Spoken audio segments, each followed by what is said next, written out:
Disease बीमारी, कोई भी बीमारी कितनी भी छोटी हो या कितनी भी बड़ी हो, बहुत ही डेंजरस होती है हम लोगों की बॉडी के लिए। एंड वो कोई ना कोई प्रॉब्लम हम लोगों की बॉडी में क्रिएट करके चली जाती है। हम लोग अपनी डेली लाइफ में डिफरेंट तरीके की डिजीज़ेस को फेस करते हैं, या फिर आपने बहुत सारी डिसीज़ेस को देखा होगा, मतलब दूसरों की बॉडी में देखा होगा। कुछ डिसीज़ेस ऐसी होती हैं जिन्हें ट्रीटमेंट देने से वो रिकवर हो जाती हैं, कुछ ऐसी होती हैं जिन्हें ट्रीटमेंट देने के बावजूद भी वो रिकवर नहीं हो पाती हैं और हमारी पूरी बॉडी को, या फिर हम यूँ कहें कि हमारे कुछ बॉडी के ऑर्गन्स को वो डिस्ट्रॉय कर देती है, जिससे हम लोगों को अपनी लाइफ में बहुत सारी प्रॉब्लम्स को फेस करना पड़ता है, जैसे कि कैंसर। और मैंने सुना है कि कैंसर का भी ट्रीटमेंट मतलब इलाज आ चुका है। बट यहाँ पे मैं आपको एक और डिसीज़ बताऊँगा जिसे हम लोग अल्जाइमर बोलते हैं। तो अल्जाइमर डिसीज़ क्या है, ये बहुत ज़्यादा डेंजरस क्यों होती है, या हम लोग इसे ठीक क्यों नहीं कर पाते हैं। तो चलिए वीडियो को शुरू करते हैं, देखते हैं कि क्या है इसका पीछे का साइंटिफिक फैक्ट। तो वीडियो को शुरू करने से पहले मैं आपसे कहना चाहूँगा, प्लीज़ इस वीडियो को लास्ट तक जरूर देखिएगा, थोड़ा भी स्किप मत कीजिएगा।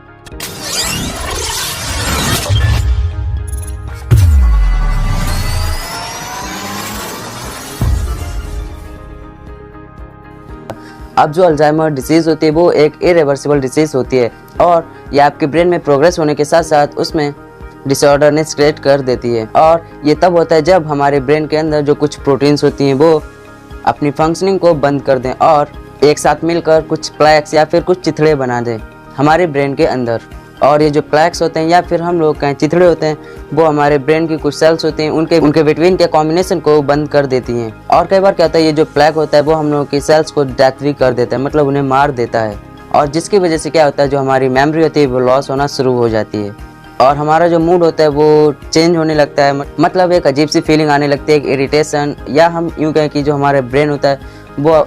कम्प्लीटली फंक्शनिंग करना बंद कर देता है और हम लोगों के ब्रेन में क्या चल रहा है, हम लोग क्या बोल रहे हैं, वो कुछ भी हम लोगों को समझ में नहीं आता है। और ऐसा भी माना गया कि ये जो डिसीज़ है उसे क्योर करना बहुत ही मुश्किल होता है, मतलब इसे बहुत ही हार्डली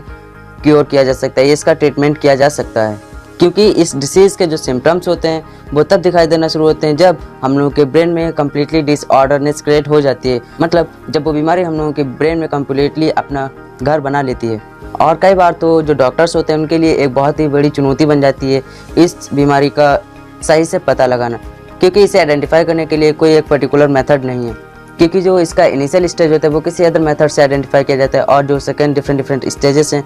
या फिर जो अदर स्टेजेस हैं उन्हें अलग अलग मेथड से आइडेंटिफाई किया जाता है, जो कि किसी भी पर्सन के लिए बहुत ही कॉस्टली हो जाता है। और जो सेकंड डॉक्टर्स के लिए प्रॉब्लम आती है वो ये आती है कि कई बार वो लोग खुद कंफ्यूज हो जाते हैं कि कौन सी मेडिसिन किस स्टेज के लिए देनी चाहिए। और अगर हम डॉक्टर्स या साइंटिस्ट की माने तो जो अल्जाइमर डिसीज़ होती है वो डिफरेंट पर्सन्स के ब्रेन्स को डिफरेंट तरीके से अफेक्ट करती है, मतलब कोई एक पर्टिकुलर ड्रग या फिर कोई एक पर्टिकुलर मेडिसिन किसी एक पेशेंट को दी गई है और वही पर्टिकुलर ड्रग या मेडिसिन किसी दूसरे पेशेंट को दिया जाता है, उसी से रिलेटेड पेशेंट को, तो ये ज़रूरी नहीं कि वो उस पर इफेक्टिवली वर्क करे। और ऐसा कई बार पाया भी गया है कि मतलब सेम मेडिसिन डिफरेंट पेशेंट पे जो कि सेम बीमारी से गुजर होते हैं उनमें ये वर्क नहीं करती है। और अगर हम इसे आसान भाषा में कहें तो इसीलिए जो अल्जाइमर डिसीज़ होती है उसे क्योर करना हार्ड होता है, क्योंकि कोई भी पर्टिकुलर मेडिसिन किसी एक पर्टिकुलर पेशेंट पे वर्क नहीं करती है और इसे ट्रीट करने का या फिर इसे आइडेंटिफाई करने का जो तरीका होता है वो अभी तक किसी को परफेक्टली नहीं मिल पाया है। सो आई होप आप लोग समझ गए कि अल्जाइमर डिसीज़ को क्योर करना क्यों डिफ़िकल्ट होता है। तो अगर आपको वीडियो पसंद है तो प्लीज़ इसे लाइक कीजिएगा एंड कमेंट करके बताइएगा कि आपको वीडियो कैसी लगी, एंड मेरी वीडियो को ज़्यादा से ज़्यादा शेयर कीजिएगा और मेरे चैनल को सब्सक्राइब करके बेल आइकन को भी प्रेस कर लीजिएगा। तो फिर मिलते हैं एक नई वीडियो के साथ, तब तक के लिए जय हिंद जय भारत।